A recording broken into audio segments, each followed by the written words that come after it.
여러분 안녕하세요. 언어학구입니다. 습관이 인생을 바꾼다는 주제로 이야기 나누고 있습니다. 좋은 습관을 늘리고 나쁜 습관을 줄이는 것, 미래를 결정짓는 건 결국 두 가지 행동이라고 말씀드렸는데요. 더 나은 행동을 하고 싶은 분을 위한 책, 아주 작은 습관의 힘, 세 번째 이야기를 전해드릴게요. 저자는 신호, 열망, 반응, 보상이라는 4단계 법칙으로 행동을 서술하는데요. 이번 영상에서는 그중 두 번째인 열망에 관해 말씀드릴 거예요. 열망, 얼마나 간절히 원하느냐에 따라 우리의 행동은 달라집니다. 당연한 이야기죠. 그런데 왜 열망은 행동으로 이어지는 걸까요?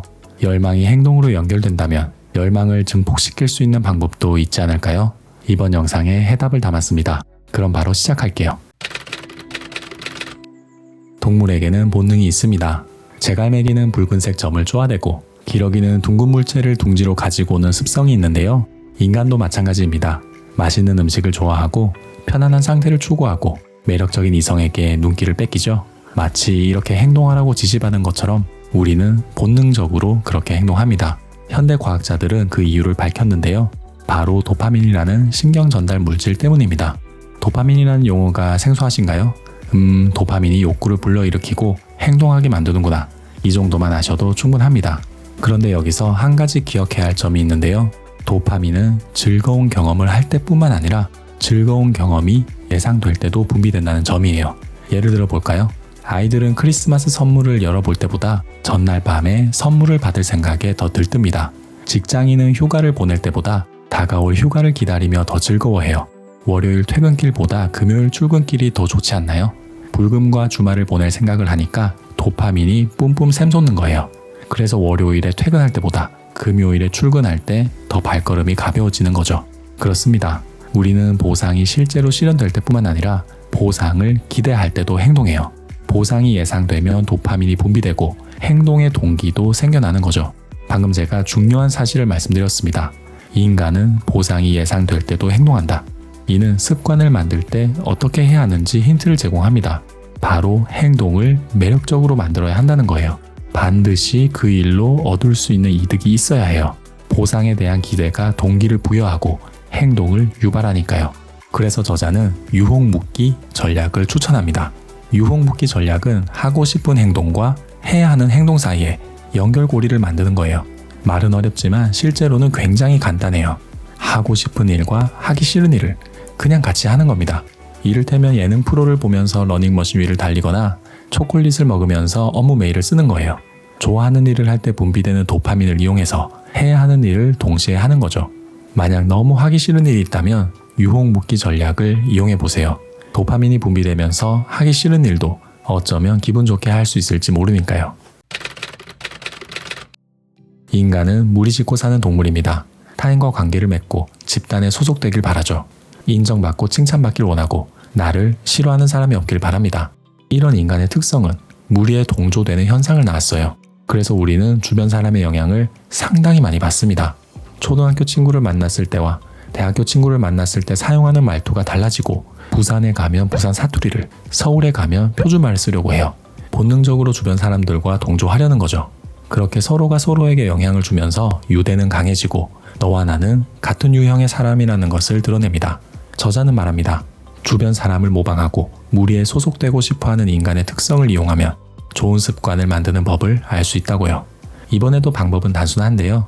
습관으로 삼고 싶은 행동을 이미 실행하고 있는 집단에 들어가는 겁니다.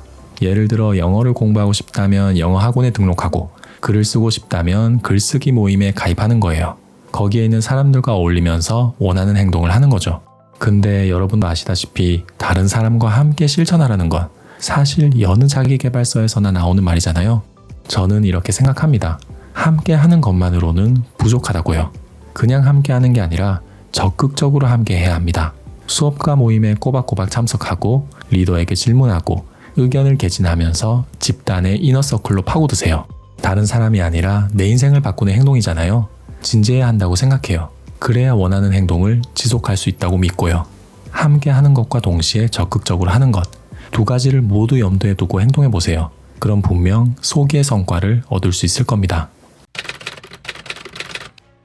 여러분, 해야 하는 일은 하기 싫고 안 해도 되는 일은 하고 싶지 않으신가요? 공부, 운동, 독서는 하기 싫지만 게임, TV 시청, 음주는 하고 싶습니다. 좋은 습관의 다른 말은 하기 싫지만 해야 하는 일을 하는 것이고, 반대로 나쁜 습관은 하지 않아도 될 일을 하는 것이죠. 그래서 좋은 습관을 만들기가 어렵습니다. 해야 하는 일은 언제나 하기 싫으니까요. 그런데 해야 하는 일을 손쉽게 할 수 있는 방법이 있다면 믿으시겠어요? 아무것도 준비할 필요도 없고 지금 당장 실천할 수 있다면요. 허공에서 물건을 꺼내는 것처럼 황당한 이야기. 하지만 저자는 그게 가능하다고 말합니다. 그 방법은 바로 해야 하는 일을 해내는 일로 바꾸는 거예요. 무슨 말이냐고요? 이를테면 이런 거예요. 오늘 퇴근한 뒤 1시간 동안 운동을 해야 한다를 오늘 퇴근한 뒤 1시간 동안 운동을 해낸다로, 오늘 팀장님께 보고를 해야 한다를 오늘 팀장님께 보고를 해낸다로 바꾸자는 거예요. 단지 생각을 말이에요. 다시 말씀드릴게요. 해야 하는 일은 어차피 해야 하고 결국 할 일이라면 그 일을 해내는 일로 바꾸자는 거예요. 이게 말장난 같잖아요. 근데 아니에요. 제가 저자의 조언을 따르면서 효과를 톡톡히 보고 있어요. 해야 하는 일로 여겼을 때는 부담스러운 일이 해내는 일로 생각만 바꿨을 뿐인데 도전과 성장으로 여겨지는 거예요. 믿기 힘드시겠지만 한번 실천해 보세요. 5초도 안 걸립니다. 오늘 해야 하는 일을 해내는 일로 바꾸면 끝입니다. 분명 대상에 대한 느낌이 달라지는 걸 체감하실 거예요. 이번 영상에서 이것 하나만 기억하셔도 좋아요. 하기 싫은 일을 하나씩 해내는 것만으로도 여러분은 반드시 지금보다 나아지실 테니까요. 정리하겠습니다. 행동 변화의 4가지 법칙 중 2번째인 열망의 캐치프레이즈는 매력적으로 만들어라입니다. 어떻게 하면 그 일을 하고 싶게 만들 수 있느냐가 핵심 포인트예요. 저자는 3가지 방법을 권하는데요. 첫째, 유혹묶기 전략으로 해야 하는 일과 하고 싶은 일을 동시에 한다. 둘째, 하고 싶은 일을 이미 실천하고 있는 무리에 섞여 그들과 동화된다. 셋째, 해야 하는 일을 해내는 일로 바꾼다. 별거 없죠? 하지만 아는 것과 행동하는 건 달라요. 어떻게 문제를 푸는지 아는 것과 실제로 문제를 푸는 것에는 하늘과 땅 차이가 있어요. 영상을 보는 것만으로는 아무것도 바뀌지 않아요. 행동으로 옮기지 않으면 그저 아는 것으로 남을 뿐이에요. 들으면 알지만 실제로 실천하지는 못하는 기이한 현상이 자꾸 벌어지게 됩니다. 잊지 마세요. 우리가 추구해야 할 이상향은 똑똑한 사람이 되는 것이 아닙니다. 행동하는 사람이 되는 거예요. 명확한 행동을 통해 어제보다 나아지시길 진심으로 기원하며 다음 영상에서는 아주 작은 습관의 힘, 4번째 이야기 반응으로 찾아뵙겠습니다. 오늘도 경청해 주셔서 정말 감사합니다. 언어와 꿈이었습니다.